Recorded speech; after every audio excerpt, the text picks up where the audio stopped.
3+। बच्चों देखो, जो चैप्टर हम कर रहे थे उसका नाम है the fundamental unit of life, और हमने प्रीवियस लेक्चर में ऑस्मोसिस के बारे में पढ़ा था डिटेल में। तो आज जो टॉपिक हम डिस्कस करेंगे वो टॉपिक का नाम है सेल वॉल।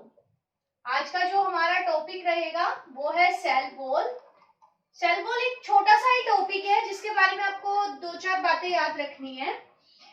तो देखिए, जो मैंने जब आपको सेल के स्ट्रक्चर के बारे में थोड़ी सी डिटेल बताई थी, तब मैंने आपको बोला था कि जो सेल है, every cell is surrounded by a thin membrane जिसको हम प्लाज्मा मेम्ब्रेन कहते हैं, ठीक है। बट कुछ organisms like plants, fungi and bacteria, उनमें क्या होता है कि प्लाज्मा मेम्ब्रेन के बाहर भी एक और एडिशनल कवरिंग होती है, और वो एडिशनल कवरिंग सेल वॉल कहलाती है। क्लियर? तो जैसे अगर हम सपोज मैं बनाती हूँ एक प्लांट सेल, अगर मैं एक प्लांट सेल बना रही हूँ या फिर मैं एक फंगस की सेल बना रही हूँ, मीन्स फंगल सेल बना रही हूँ, या मैं किसी बैक्टीरिया की सेल बना रही हूँ, मीन्स बैक्टीरियल सेल। और कुछ प्रोटिस्ट में भी, कुछ प्रोटिस्ट जैसे डायटम्स हो गए, आपके डेस्मिड्स हो गए, तो in some protist, not in all but कुछ प्रोटिस्ट में भी क्या होता है कि जो प्लाज्मा मेम्ब्रेन है, suppose this is cell, plant cell भी हो सकती है, ये फंगल सेल भी हो सकती है, या फिर ये कोई बैक्टीरियल, या फिर ये कोई प्रोटिस्ट की सेल है। तो ये जो मैंने कवरिंग बनाई ब्लैक में, this covering is plasma membrane, ठीक है। बट अगर ये एक प्लांट सेल है या एक बैक्टीरियल सेल है या फिर एक प्रोटिस्ट की सेल है, तो यहाँ इसके बाहर भी आपको एक और कवरिंग मिलेगी जो थिकनेस की अगर मैं बात करूं तो प्लाज्मा मेम्ब्रेन से थिक है, प्लस अगर मैं इसकी फ्लेक्सिबिलिटी की बात करूं तो ये बहुत ही रिजिड है, मींस फ्लेक्सिबिलिटी नहीं है इस मेम्ब्रेन में। तो ये जो कवरिंग है जो प्लाज्मा मेम्ब्रेन के बाहर है, जो मैंने ग्रीन बाउंड्री बनाई है, this covering outside these cells is called cell wall. ये थी आपकी ब्लैक वाली कवरिंग इज प्लाज्मा मेम्ब्रेन, और जो मैंने ग्रीन कलर से रिप्रेजेंट की है, this covering is cell wall. Clear? तो यहाँ पे पहली बात तो आपको क्या याद करनी है कि सेल वॉल किन सेल्स में पाई जाती है। तो अगर आप किसी प्लांट सेल के बारे में पढ़ रहे हैं तो आपको ध्यान रखना है, अगर आपसे पूछा जाता है name the outer most covering of a plant cell, तो आपका आंसर होगा सेल वॉल। कवरिंग तो आउटर मोस्ट कवरिंग कौन है? सेल वॉल, प्लाज्मा मेम्ब्रेन उसके अंदर है। सिमिलरली किसी फंगस की सेल की अगर मैं बात करूं, किसी बैक्टीरियल सेल की मैं बात करूं, और कुछ प्रोटिस्ट फॉर एग्जांपल जैसे आपके हो गए डेस्मिड्स हो गए, डाइनोफ्लाजिलेट्स हो गए, तो ये कुछ ऐसे प्रोटिस्ट हैं जिनके सेल के बाहर भी सेल वॉल पाई जाती है। तो इन सब की आउटर मोस्ट कवरिंग हो गई सेल वॉल। अगर मैं सेल वॉल के कैरेक्टर्स की बात करूं तो सेल वॉल थिक होती है, हम इसको प्लाज्मा मेम्ब्रेन से कंपेयर करें तो ये थिक होती है प्लाज्मा मेम्ब्रेन से। It is thick, rigid, means ये हार्ड है, प्लाज्मा मेम्ब्रेन की तरह ये डायनेमिक नहीं है, सॉफ्ट नहीं है, फ्लेक्सिबल नहीं है। It is a rigid covering and it is non living. इसमें पोर्स होते हैं और वो पोर्स की हेल्प से कोई भी मटेरियल सेल वॉल को क्रॉस कर जाएगा। अब क्योंकि ये हर तरह के मटेरियल को आने जाने देती है, मींस हर तरह के मटेरियल को परमिट कर देती है इसको क्रॉस करने के लिए। तो मैंने आपको बताया था कि प्लाज्मा मेम्ब्रेन तो सिलेक्टेड चीजों को ही अंदर और बाहर आने जाने देती है, but cell wall unlike plasma membrane हर तरह के मटेरियल को अलाउ कर देती है to pass through it. So ऐसी जो कवरिंग्स होती है जो कि means permit every chemical to pass through it, ऐसी कवरिंग्स कहलाती है freely permeable. So it is freely permeable, means ये कोई डिसीजन नहीं लेती कि कौन सा केमिकल पास करेगा कौन सा नहीं करेगा। It allows all the materials to pass through it, जो भी इसको क्रॉस करेगा, ठीक है। तो क्या कैरेक्टर्स हो गए कि सेल वॉल थिक है, बहुत हार्ड होती है, नॉन लिविंग है and it is freely permeable.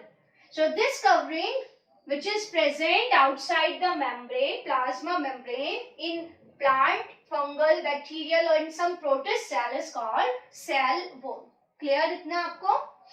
अच्छा, ये चीजों के बाद हम इसकी ना कंपोजिशन की बात अगर करें कि ये किससे बनी होती है. No doubt everything in our body is made of chemicals, so cell wall is also made of chemicals. तो वो कौन से केमिकल्स हैं जिनसे सेल वॉल बनी होती है. ठीक है, अब देखिए ये जो सभी ऑर्गेनिजम्स मैंने आपको बताए, इनकी जो सेल वॉल है वो अलग अलग तरह के केमिकल से बनी होती है. तो ये कंपोजिशन इंपॉर्टेंट है कि किसकी सेल वॉल किस टाइप के केमिकल से बनी. देखो अगर मैं बात करूं किसकी, प्लांट्स की, तो हम केमिकल कंपोजिशन की बात कर रहे हैं. ये किससे कंपोज होती है? तो पहला हमारा रहेगा प्लांट सेल. प्लांट सेल में जो सेल वॉल है वो एक पॉलीसेकेराइड और एक कार्बोहाइड्रेट से बनी होती है, और वो कार्बोहाइड्रेट कौन सा है? सेल्यूलोज. ठीक है, तो प्लांट सेल की सेल वॉल किससे कंपोज होती है? सेल्यूलोज से. And cellulose is a carbohydrate. आप हायर क्लासेस में पढ़ोगे कार्बोहाइड्रेट्स की भी अलग अलग कैटेगरीज हैं, और ये किस कैटेगरी में पड़ता है? पॉलीसेकेराइड की कैटेगरी में पड़ता है. तो आपको याद रखना है कि जो प्लांट सेल्स हैं उनकी सेल वॉल बनी होती है सेल्यूलोज से, और सेल्यूलोज के अलावा थोड़े बहुत अमाउंट में कुछ दूसरे कार्बोहाइड्रेट्स भी प्रेजेंट होते हैं, जैसे कि हेमीसेल्यूलोज एंड पेक्टिन. तो ये कुछ दूसरे अदर केमिकल्स हैं जो सेलुलोज के अलावा मिलेंगे. तो अगर मेन कंपोनेंट पूछा जाए आपसे जिससे प्लांट सेल्स की वॉल बनी होती है, तो you have to answer cellulose. And along with this cellulose some other chemicals are also present like hemicellulose and pectin. Clear? साथ ही साथ देखो इसके बारे में छोटी छोटी सी जनरल सी बातें हैं कि प्लांट सेल में सेल वॉल बनी होती है किससे? सेलुलोज से, and along with some other carbohydrates. साथ ही साथ एक चीज है कि जो सेल वॉल है प्लांट्स में वो सेलुलोज से बनी है, और सेलुलोज फाइबर्स की, मतलब सेलुलोज छोटे छोटे से फाइबर्स की फॉर्म में होता है. तो ये जो फाइबर्स है सेलुलोज के, ये इस तरह से अरेंज होते हैं कि ये सेल वॉल को बहुत स्ट्रॉन्ग बना देते हैं. तो ये एक fibrous means fibre like means thread जैसे, सेलुलोज का स्ट्रक्चर होता है थ्रेड लाइक. तो इस तरह से बहुत सारे सेलुलोज के जो थ्रेड्स हैं, फाइबर्स हैं, वो आपस में क्रिस क्रॉस करके मीन्स आपस में एक बाइंड करके एक दूसरे से एक बहुत ही स्ट्रॉन्ग स्ट्रक्चर बनाते हैं. तो ये जो सेल वॉल है it is very strong and ये बनी है फाइब्रस सेलुलोज से. और एक चीज और है कि जैसे ये एक प्लांट सेल है, ये दूसरी प्लांट सेल है इसके एडजेसेंट, ये दो प्लांट सेल है, नेबरिंग प्लांट सेल से एक सेल है, ये दूसरी सेल है.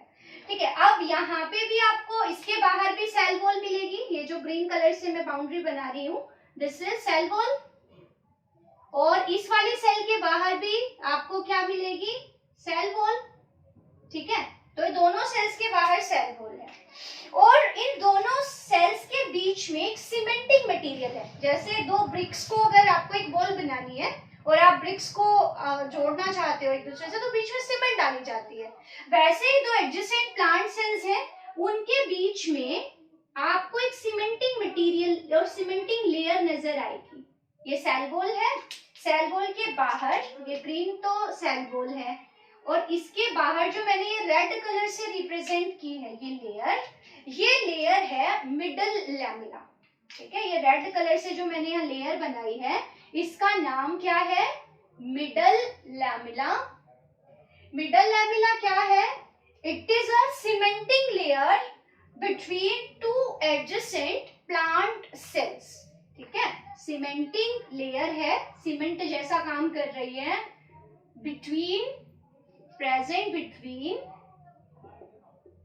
two adjacent मीन्स दो नेबरिंग प्लांट सेल्स के बीच में जो ये लेयर है जो सीमेंट का काम कर रही है, which is present outside the cell wall, cell wall के बाहर है, इधर ग्रीन कलर की सेल वॉल है इसके बाहर. So this layer is called middle lamella. और ये मिडल लैमेला किससे बनी होती है?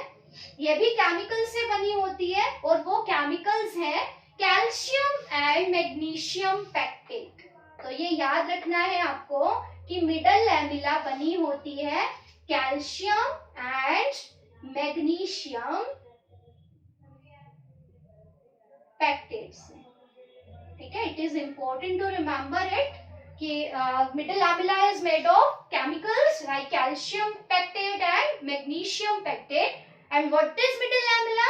It is a cementing layer which is present between two adjacent plant cells. Okay? It is present outside the cell wall. और कई जगह हम इसको सेल वॉल का ही एक स्ट्रक्चर मान लेते हैं कि ये सेल वॉल के अंदर ही हम इसको पढ़ते हैं. So it is made of calcium pectate and magnesium pectate. So यहाँ पे आपको क्या याद रखना है? देखो प्लांट सेल्स के बारे में क्या याद रखना है कि प्लांट सेल्स में there is cell wall is present outside the membrane and this covering is thick and it is made of a complex a polysaccharide. और ये पॉलीसेकेराइड फाइब्रस है, धागे जैसी फॉर्म में होता है. इसका नाम है सेलुलोज. सेलुलोज के साथ कुछ other carbohydrates are also present, they are like hemicellulose and pectin. Between two adjacent plant cells, cell wall के बाहर there is a cementing layer. This cementing layer is known as middle lamella and it is made of calcium and magnesium pectate. Okay, तो ये आपको plant cell के बारे में याद करना है. अब दूसरी जो सेल थी देखो फंगल सेल. तो अगर फंगल सेल में हम देखें कि ये किससे बनी होती है सेल वॉल, तो फंगल सेल वॉल की कंपोजिशन क्या होगी? तो फंगल सेल वॉल भी एक कार्बोहाइड्रेट से ही बनी होती है और उस कार्बोहाइड्रेट का नाम है काइटिन, CHITIN. तो fungal cell wall is made of a carbohydrate. It is also a polysaccharide. Carbohydrates are of many types और ये भी एक polysaccharide ही है और इसको हम फंगल सेलुलोज भी कह देते हैं. ठीक है, so fungal cell wall is made of chitin and chitin is also a polysaccharide and it is also known as fungal cellulose. साथ ही साथ अगर हम बैक्टीरिया की बात करें तो bacterial cell wall is made of a complex chemical जिसका नाम क्या है?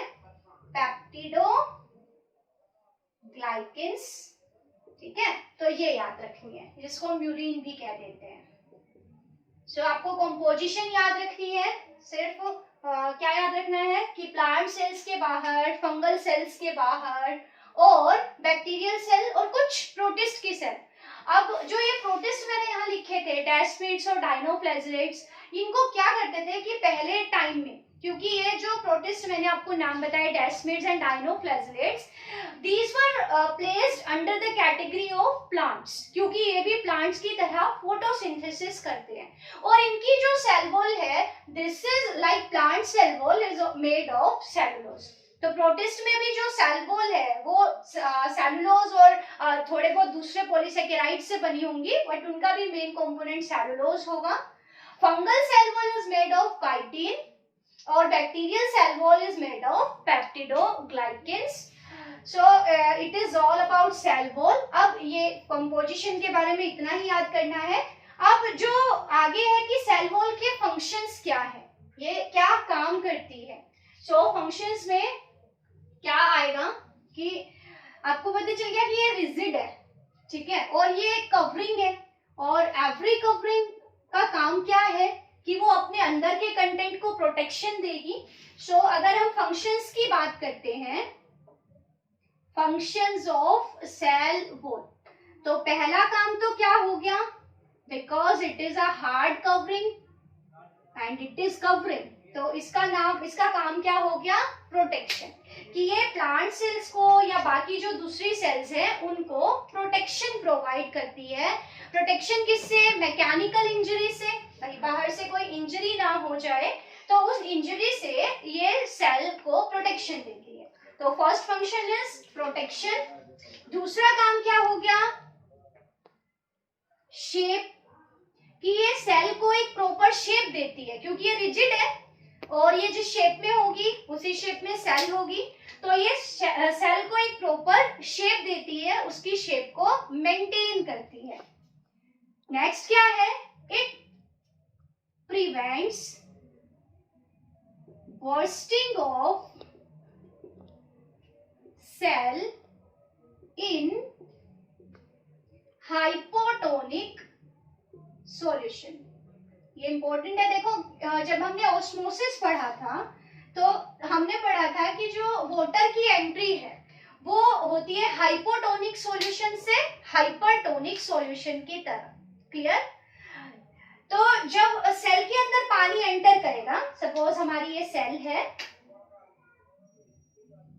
ठीक है, ये सेल है, ये इसकी प्लाज्मा मेम्ब्रेन है और यहाँ रेड कलर से मैंने इसकी ये सेल वॉल बना दी। अब सेल के अंदर, क्योंकि सेल को हमने हाइपोटोनिक सॉल्यूशन में जैसे पानी में ही रख दिया, तो पानी ऑस्मोसिस के थ्रू सेल के अंदर एंटर करेगा।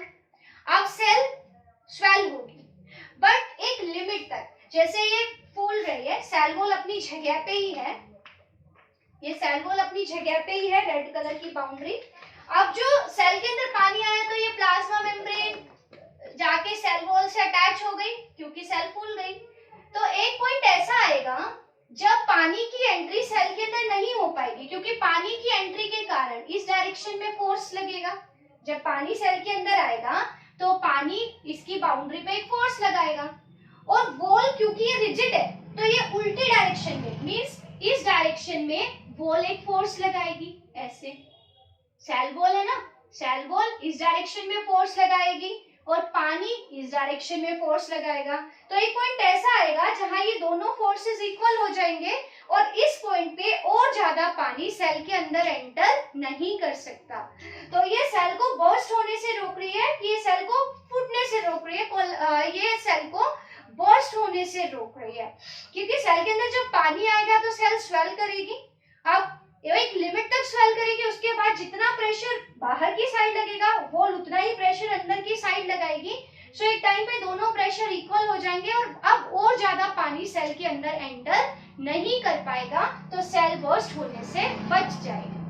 लेकिन एनिमल सेल्स में आप देखते हो कि एनिमल सेल्स को जब आप हाइपोटोनिक सॉल्यूशन में रखते हो तो वो बर्स्ट हो जाती है, क्योंकि वहां पे सेल वॉल नहीं है। तो सेल पहले स्वेल करती रहती है लाइक अ बलून, और एक लिमिट के बाद वो बर्स्ट हो जाती है। So cell wall protects the cell और prevents the bursting of cell. कौन से सॉल्यूशन में? इन हाइपोटोनिक सॉल्यूशन में। ठीक है, एक और जो चीज यहाँ पे इंपॉर्टेंट है मेंशन करना, कि ये सेल को स्ट्रेंथ भी देती है। कैसे देती है? क्योंकि ये खुद भी स्ट्रॉन्ग है, और प्लांट्स में कुछ टिश्यूज में क्या होता है कि सेल वॉल के अंदर कुछ और मटेरियल्स ऐड हो जाते हैं। लाइक सेल वॉल तो बनी थी सेलुलोज से प्लांट की, बस ये सेलुलोज के साथ साथ कुछ दूसरे मटेरियल्स भी ऐड हो गए।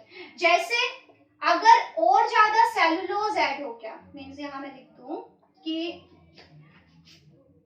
जो प्लांट्स का एक टिश्यू होता है जिसका नाम है कोलेनकाइमा, जो आप नेक्स्ट चैप्टर में पढ़ोगे, वहां पे क्या होता है, एडिशनल सेलुलोज कॉर्नर्स पे इकट्ठा हो जाता है। तो मींस वहां पे पहले से भी सेलुलोज था, और जैसे ये सेल है, ठीक है, ये सेल वॉल है, सेल वॉल किससे बनी थी? सेलुलोज से। यहाँ कॉर्नर्स पे और ज्यादा सेलुलोज डिपॉजिट हो गया। So due to deposition of this additional cellulose, ये सेल की स्ट्रेंथ, वॉल की स्ट्रेंथ और ज्यादा इंक्रीज हो गई। कुछ दूसरी जगह जैसे क्या होगा कि ना दूसरा केमिकल लिग्निन ऐड हो जाएगा टू प्रोवाइड एडिशनल स्ट्रेंथ। जैसे कि आपकी जाइलम की जो सेल्स है, जो आप नेक्स्ट चैप्टर में पढ़ोगे, और इसके साथ साथ एक वाटर इम्परमिएबल केमिकल है सुपेरिन। तो सुपेरिन भी जमा हो जाता है कुछ प्लांट्स की सेल में, और सुपेरिन की वजह से जो सेल है इट बिकम्स वाटर इम्परमिएबल। ठीक है, क्योंकि जो सुपरिन है ना वो वोटर उसके थ्रू पास नहीं हो सकता। तो कुछ सेल्स में क्या होता है, लाइक जाइलम टिश्यूज में ही एडिशनल मटेरियल डिपॉजिट हो जाते हैं, लाइक लिग्निन एंड सुपरिन। एंड सुपरिन की वजह से जो सेल्स हैं वो वाटर इम्परमिएबल हो जाएंगी, क्योंकि suberin is a water impermeable chemical. So कई जगह पे सेल वॉल वैसे भी स्ट्रेंथ प्रोवाइड कर रही है, but due to addition of like other chemicals like lignin and suberin, cell wall और ज्यादा स्ट्रॉन्ग हो गई and it provide strength to the cell. So these are the functions of cell wall: protection provide करना, shape provide करना, cell को hypotonic solution में burst होने से रोकती है और सेल को स्ट्रेंथ प्रोवाइड करती है। So this is all about cell wall. अब जो नेक्स्ट वाला वीडियो है उसमें हम देखो ट्रांसपोर्ट हमने पढ़ लिया था, पैसिव ट्रांसपोर्ट हमने पढ़ लिया था बहुत अच्छे से। अब कुछ ना छोटी सी चीजें हैं जो आपके सीबीएसई में तो इंक्लूडेड नहीं है, but these things are important for NTSC and olympiad point of view. तो वो हम इससे नेक्स्ट लेक्चर में डिस्कस करेंगे। Okay, till then have a nice day. Thank